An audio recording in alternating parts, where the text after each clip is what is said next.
I'm going Super Saiyan, but it's going to take a long time. Takes 3 episodes with like, to be continued. Come back, to be continued. Pretty much. That's it. 3, 2, 1, bro.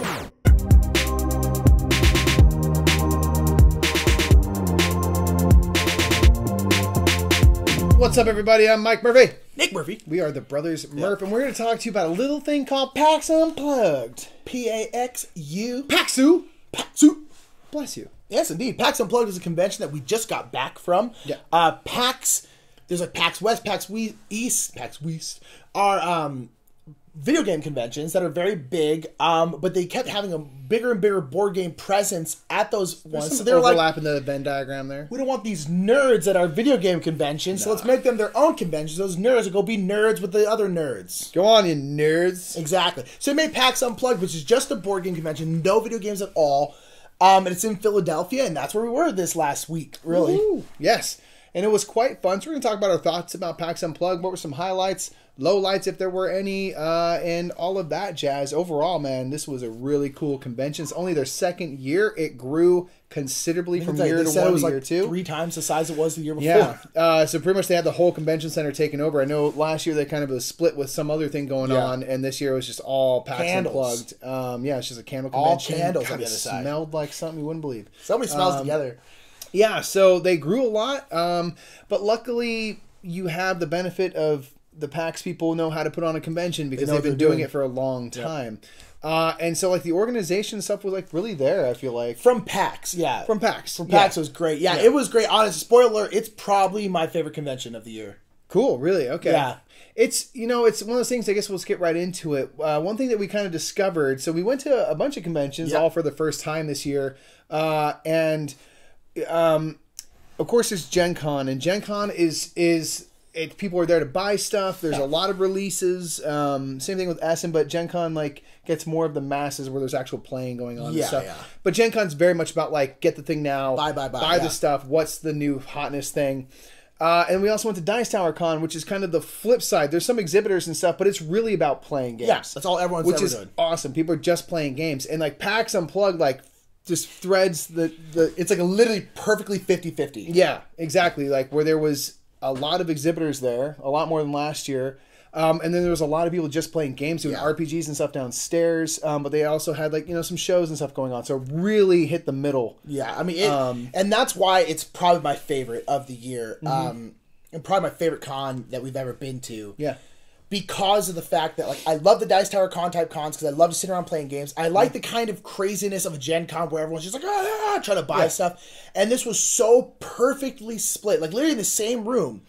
Like, the room is split into 2. Like, this all here is just tables. Like probably, like, over 100 tables. Way more than that. Actually, so many. Half people just sitting there playing games. And then there's, like, a dividing line. And then this whole side is exhibitors. There's all big ones.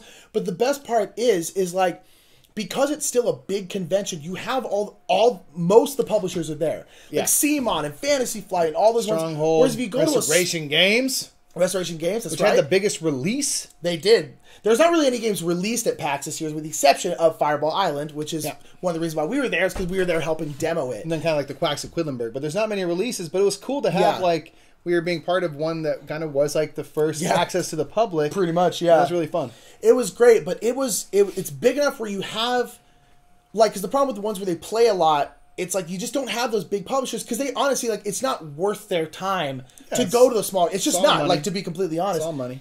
But this one is, it's big enough where it attracts those big publishers and, like, a whole bunch of them. Yep. And all the people just sitting there playing games. And it was such a perfect 50-50 mix. And that's honestly why it's probably my favorite. That reason alone. It was so great.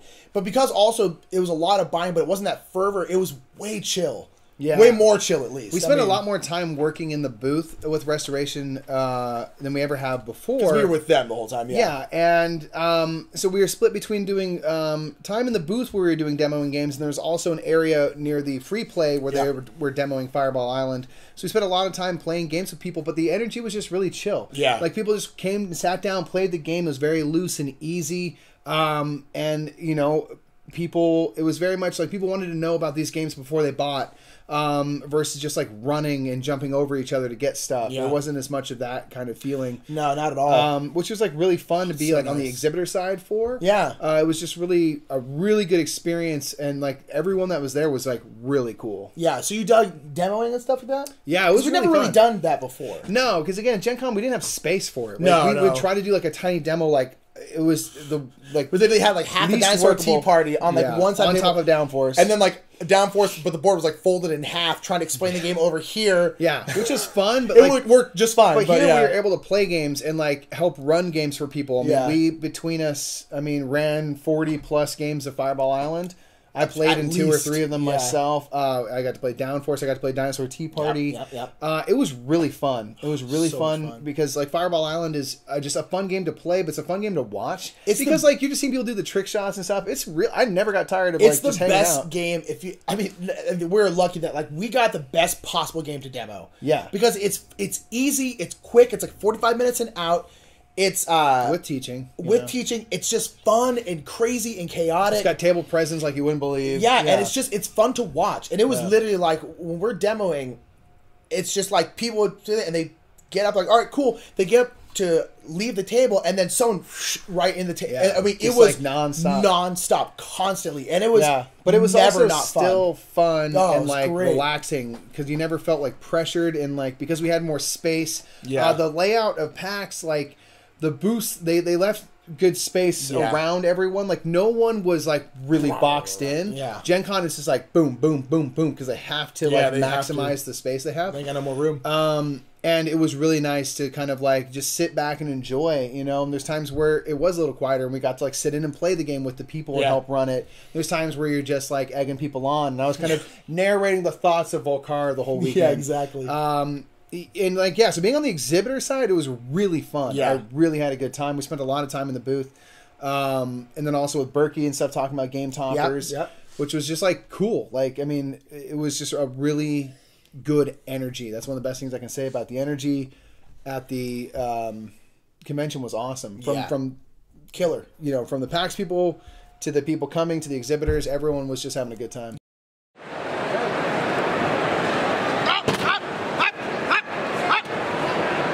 I'll just keep yelling until you get confused. And the best part, I'd say, probably is, you know, I can always listen to these conventions, the people. We got to meet, I swear we got to meet more people who, you know, came up and said hi to us and stuff like that, you know, more than any other convention, including like Gen Con or Dice Tower Con, where you think there's more people there. Yeah.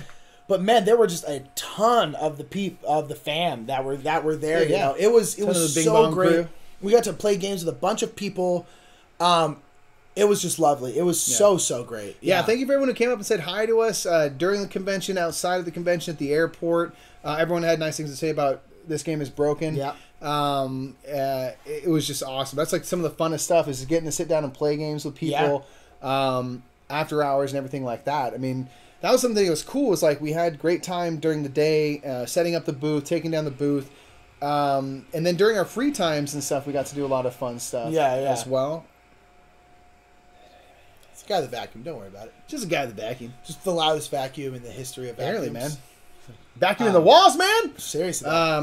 Yeah, so But, we got to have a chance to play some like really cool games. We did. It's not necessarily games that like were specific to PAX, but we got to play Western Legends with one of our followers who was just super like, cool. "I'm bringing it. Let's play it." We're like, "All right, let's Yeah. play it." We've been wanting to play it. I That really was enjoyed really it. fun. Yeah. Really fun. It's like a sandbox Western game that was great. Yeah. But again, that was the best part. It's like we're like, okay, cool, because the con closes at 6, but the open play area closed at midnight. Yeah. So it was great because we were like, okay, cool, the booth is closed, and we would literally just walk over to the open play area, sit down, and start playing stuff. And Yeah. so we got to play Western Legends, which is something we wanted to play. We played Power Grid one morning. We're like, Yes. look, we can play it from 10 to 12. That's all the time we got, but we can shoehorn it in. Yeah. And one of our followers Those was are like, all right, cool. two games we've been looking forward to playing. Yeah, and that was really cool. And you know, going back to like the organization of PAX is really good. They had plenty of space to play. Yes. We never struggled to find a table ever. It was busy, but you could find a spot. Always. Yeah. Not a problem. And that was like, man, we've had that before at our local con here. It's a struggle to find a place to play. And I'm like, that's literally the purpose of this entire thing. true. And I love Strategic Con, but it pisses me off Yeah. about that. They do not have enough seating. Like, figure it out. Or rather, they have enough seating, but like the main area, which is for like tournaments and like stuff like that, is like half empty, and they don't let you play up there. You have to play downstairs, ridiculous. where there's way less room. I know. It makes me so frustrated every time. I'm like, cool, you're using this gigantic air-conditioned room, and no one can play in it. We have to go down to the basement to struggle in a swamp. Yeah.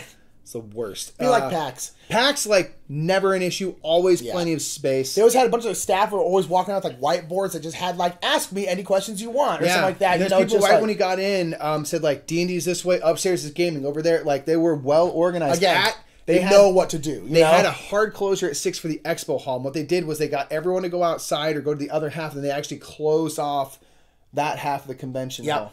Yeah, and they just got PAX people got in line and just literally just pushed everyone like go, but in a polite way. Yeah, and very they made nice. Very clear announcements ahead of time at 15 minutes, 10 and 5. Yep. And then they walked around with a horn, a big like battle horn, just going horn, and it was like it was awesome and thematic. Great. And then they were just kind of saying like "go away" in a nice way. So us as exhibitors could like actually just settle take down the booth, get it set up again for tomorrow and stuff like that. Yeah, and so it was very quick and easy. And then, like, when everyone had to go over and play the games in a spot, there was plenty of room. It was easy. It was great. Easy. And those are all things that I liked. It was wonderful. It was wonderful. So it's going to a couple cons. We don't really have, honestly, many. One of the main cons is it's in Philadelphia, which is very far away from us. That has nothing to do with PAX. It's just a personal, like, I wish it was closer. Yeah. But that's something that we can't really help. Part of the thing that we struggle with living as far to the west as humanly possible. The ocean's right over there. It's so close by.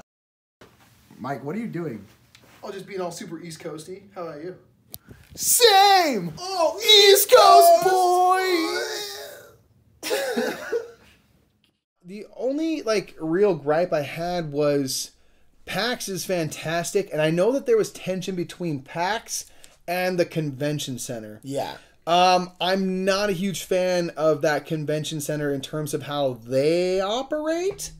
I totally understand, you know, like it's a hard thing to pull off, but like there was an issue where, one of the days right at the end of the con closing, where we wanted to get some food, but we didn't want to have to leave and come back. Yeah. And like we went upstairs to like the only kind of food court in the whole convention, so the only access to food. Yeah. And there was like one where there's like all these different options, all of them but one had run out of food. Yeah. Completely. Yeah. And the only one had pretzels and hot dogs, and they were cooking the hot dogs as fast as they could, but they had like one of the slow roller cookers.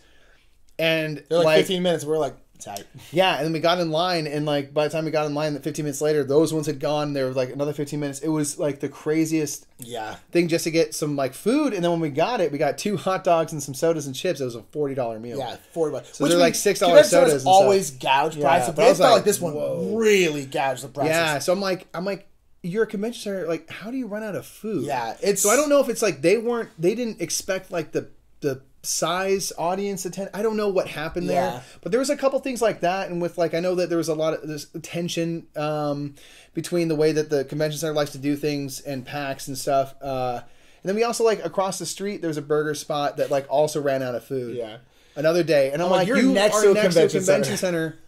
Like figure it out. You know, like so there's things like that, which again it's not PAX, but like.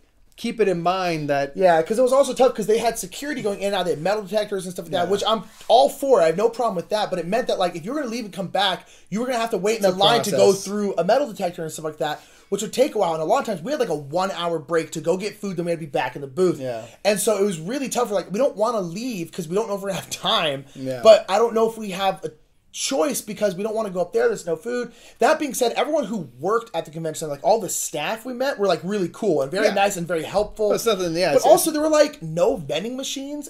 People kept telling me they were around. I could not find one. Maybe I just was blind and couldn't find one. I didn't see them. There's certain things about the convention center, not PAX, that was not the best. Yeah, but I mean those are minor gripes. Ultimately, the organization and everything on the PAX side, everything that could be controlled was awesome. It was great.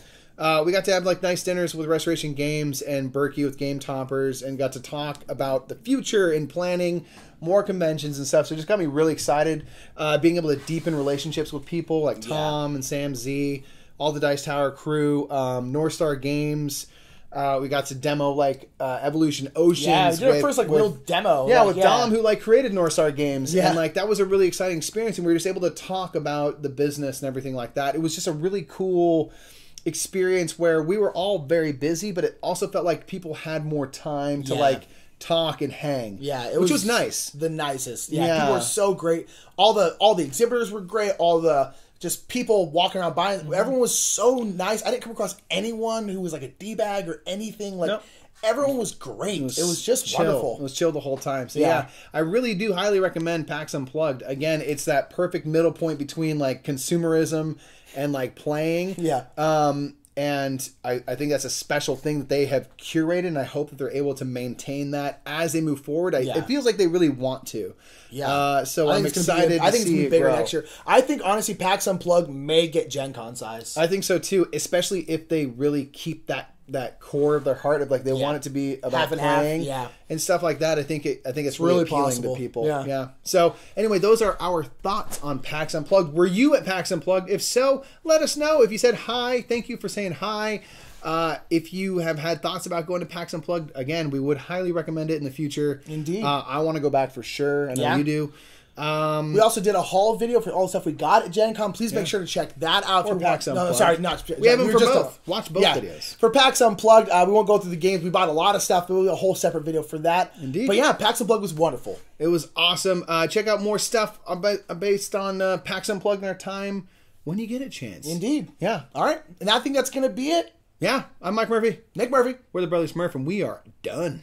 Boom. PAX Unplugged, baby. Dang, PAX Unplugged it for PAX. But what if you need to use an app for the game? What? Wow. The Taj Mahal. I can't believe we're here because we aren't. That's just a green screen Taj Mahal, you tib. But you know what? Someday we might actually get to go see the Taj Mahal and play board games in front of it with all of our favorite people. And you can help us do that by supporting our Patreon. That's right. We want to play board games all over the world, wherever you happen to be. And supporting our Patreon helps us do all sorts of awesome things like that. So thank you for all that support. But you know what's not fake? You know, it's not fake like this Taj Mahal behind me. This Game Topper right in front of me. That's right. We have all of our games played on Game Toppers from GameToppersLLC.com. Go ahead and check out that website for awesome ways to upgrade your gaming experience. Go say hi to Berkey for us. And also check out Restoration Games while you're at it. Yeah.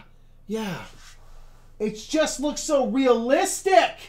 Is this how they do the Avengers, Nick? Yeah. This is how they make Ultron? I think sometimes they use blue screens, though. Oh.